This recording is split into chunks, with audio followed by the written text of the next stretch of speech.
Netralitas ancam sportivitas.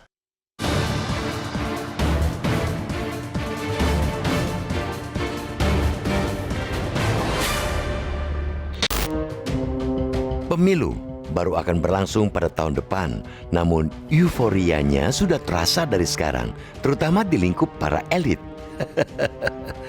Lihatlah sejumlah nama, sejumlah menteri dan pejabat negara yang tergabung dalam tim sukses salah satu kontestan. Kita sebut saja misalnya Ketua Umum Partai Golkar, Airlangga Hartarto, yang juga Menteri Koordinator Bidang Perekonomian. Ketua Umum Partai Amanat Nasional atau PAN, Zulkifli Hasan, selaku Menteri Perdagangan yang tergabung dalam tim pemenangan Koalisi Indonesia Maju atau KIM yang mengusung Prabowo Subianto Gibran Rakabuming.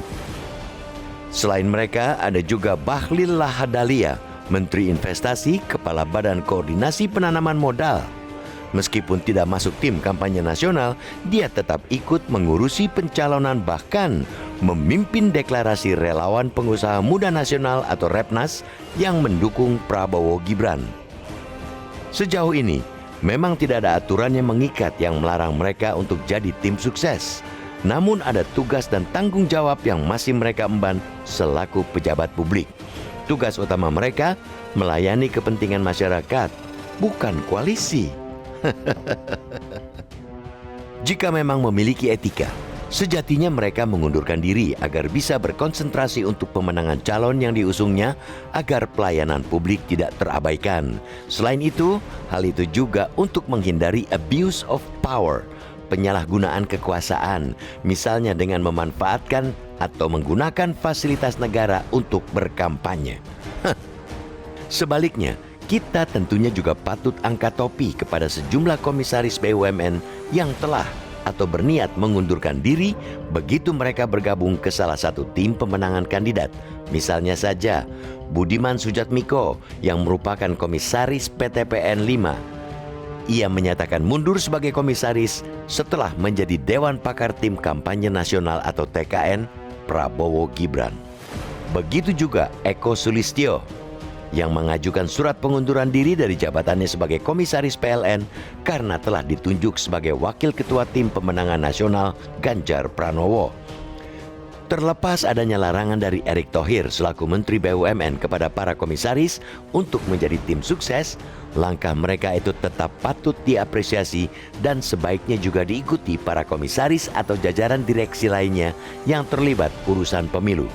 Begitu juga dengan para menteri atau wakil menteri yang ingin cawe-cawe dalam pesta demokrasi ini. Mengapa ini penting untuk diingatkan? Karena mereka adalah pejabat negara, pelayan publik yang tugasnya adalah melayani masyarakat, bukan meladeni kepentingan kelompok tertentu. Lagi pula, mau ada pemilu atau tidak, pemerintahan ini harus tetap berjalan.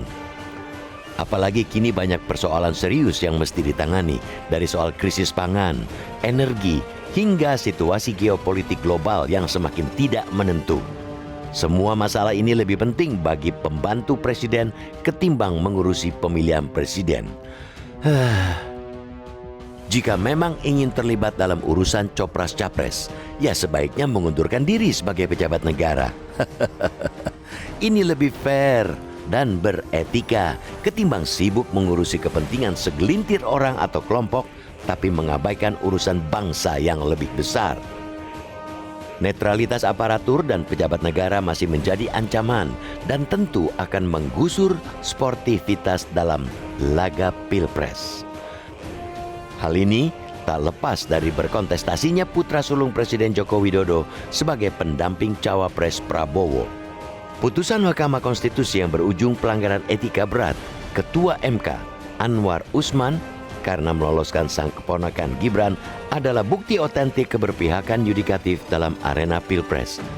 Jujur, harus diakui kita butuh etika keteladanan dari para pemimpin yang sayangnya kini semakin langka di negeri ini.